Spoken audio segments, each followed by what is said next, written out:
babae ay ikinasal sa isang sibil na seremonya noong 11 ng Hunyo taong 1984. Ang kanilang kasal ay nagbunga ng isang anak na isinilang noong 14 ng Mayo taong 1985.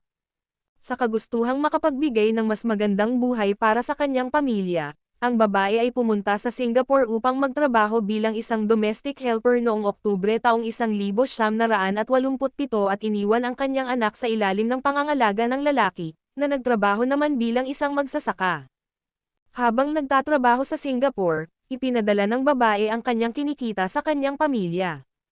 Gayunpaman, sinamantala ng lalaki ang kawalan ng babae at madalas na bumisita sa mga nightclub kung saan nakilala niya ang kanyang kasalukuyang kinakasama.